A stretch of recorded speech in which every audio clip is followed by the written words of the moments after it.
Mr. Hunley's salary had been approximately $105,000 when he served as principal of Lincoln Middle School. The LMA governing board increased that salary to $175,000. On an annual basis, that stipend provided him with another $29,400 of W-2 income, pushing his total compensation to $204,400.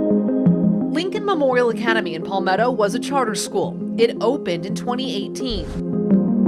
On July 22, 2019, LMA had received a notice that its water supply was to be shut off for non-payment of its bills.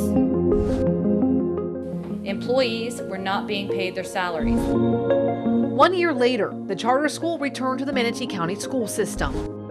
The school board's investigation uncovered widespread evidence of systematic dysfunction. And this is not the first charter school in the state to run into problems.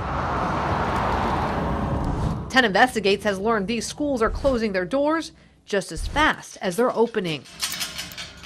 What's your first and last name? Ben Wilcox. Wilcox is the research director for Integrity Florida, a nonprofit research institute and government watchdog.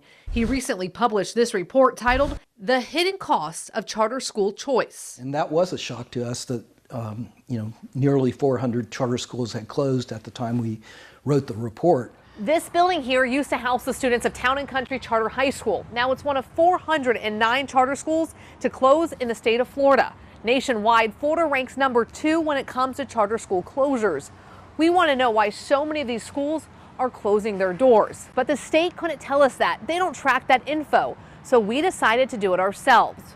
We requested that information from every county in the state. For the counties that do track it, we found these schools are closing for all sorts of things, from low enrollment numbers to health and safety concerns to academics. But the number one reason we found that these schools are closing is financial issues. And we've taken the oversight of those schools away from the local school districts and given that oversight to the charter school boards. And I just think that's caused problems. That's the problem. Yeah, that's a big part of the problem. School board members are elected by a vote, but in the state of Florida, to open a charter school, there's no vote. You just need 3 people. Any 3 people. 10 Investigates uncovered board members with backgrounds in nursing, engineering, even a veteran, but no education background. This woman even had a criminal background, a convicted felon with multiple arrests, but she was still the president of a charter school board in Manatee County. This mugshot was for the time she stole money from that charter school she was overseeing. These board members, they don't have, full-time, hands-on, eyes-on, supervision of the management of the school. Some oversee more than one school. Take Bridge Prep Academy, for example. They run 3 charter schools in the Bay Area, even more across the state, but all have the same board, located in Miami.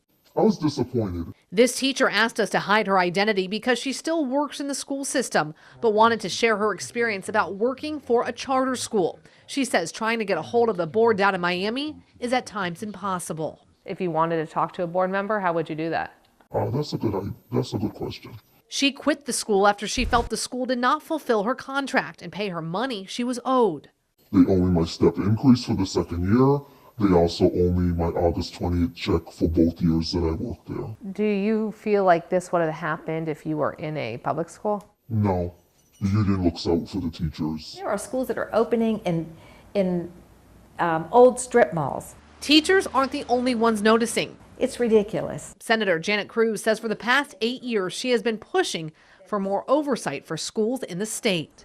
Are you surprised the number of charter schools that have opened up in the state since the 90s? Surprised and dismayed at the number of charter schools that have closed in this state. We're talking 40%. Why are we seeing so many charter schools in the state close? It's a lack of oversight. That's the bottom line. If they truly want charter schools to work in Florida and thrive, then they have to be held accountable, and it should be by the same standards that our teachers and our public schools are being held to today.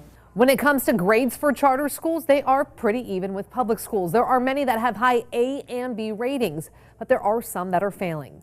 So how does your child's charter rank? Well, we have that information and a deeper look into the financial issues at some for-profit charter schools on our website, WTSP.com/chartered.